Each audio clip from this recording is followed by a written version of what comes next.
ګرانو او نازنینو دوستانو د وایګل کوشنی ته ستړي مشئ. په دې هیله یم چې تاسې نازنین دوستان مې هر یو روغ رمټ او خوښ واوسي. تاسې کوشنیو دوستانو ته مې یوه په زړه پورې کیسه انتخاب کړې او دغه کیسه ده د طلایي هګۍ په نوم. وایي په پخوا زمانه کې یو بزګر او د هغه میرمن په یو کلي کې ژوند کاوه. دوی یو کوچنی پټی لرلو چې کښ به یې ورباندې کاوه، خو دغه پټی ډیر کوچنی و او د دوی ګزاره نه پرې کېدله او ځکه به اکثره وخت وږي پاتې کېدل. یو ورځ د بزګر ښځې بزګر ته وویل: زموږ په پټي کې زیات غنم نه کرل کېږي، ته داسې وکړه چې زموږ په کور کې د غنمو یوه برخه بازار ته یوسه او په یوه هیلۍ بدل کړه. کله چې هیلۍ هګۍ واچولې، موږ به یې پرې کېنوو چې له هګیو څخه یې بچیان راووځي. د هیلۍ بچیان به هم لوی شي او هګۍ به واچوي. موږ به بیا دغه هګۍ په بازار کې خرڅوو او په دې توګه به مو ژوند لږ څه ښه شي. بزګر د خپلې میرمن خبره ومنله او همداسې وکړل. هغه بازار ته ولاړ او هلته یو سپین ږیری سړی ولید چې یوه لویه او ډیره ښکلې هیلۍ ورسره وه. بزګر ورته وویل: ما بازار ته غنم راوړي دي او غواړم چې په یوه داسې هیلۍ بدل کړم چې هګۍ اچوي. آیا ستا هیلۍ هګۍ اچوي که نه؟ او آیا غواړي چې دغه هیلۍ زما په غنمو بدله کړي؟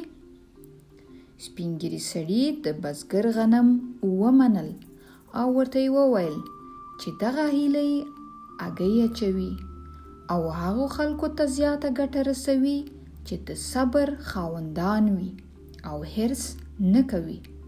بزګر هم خوشحاله شو او خپل غنمي په هیلۍ بدل کړل او په ډیرې خوښۍ سره د خپل کور په لور روان شو.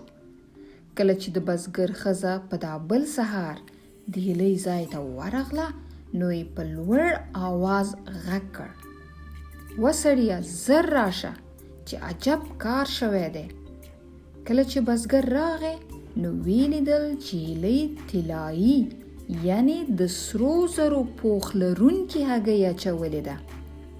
بزګر او میرمنې ډیر خوښ شول او د ډیرې خوښۍ نه یې انتظار نشو کوی چې سبا به بیا هیلۍ څه کوي.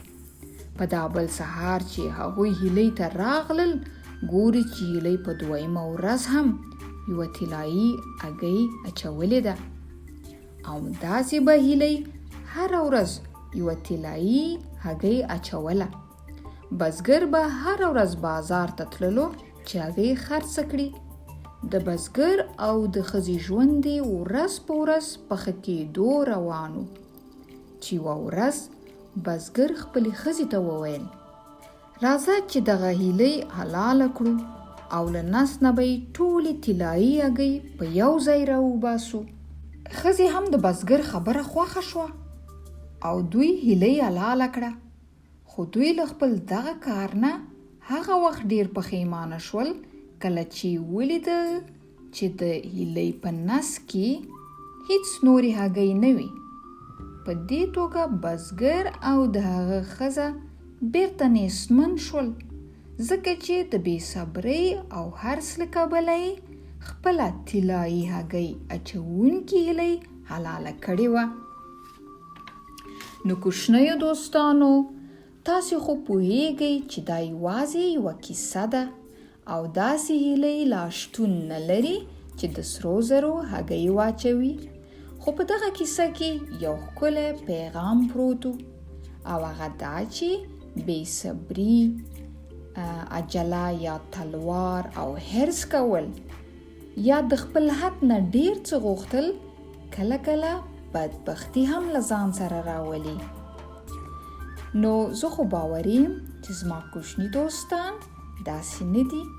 دوی په خپل حال ډیر خوښ دي او باید هم اوسي. نو کوچنیو دوستانو، دا وه د دې اونۍ کیسه. تر بلې اونۍ مو په مخه ښه شه.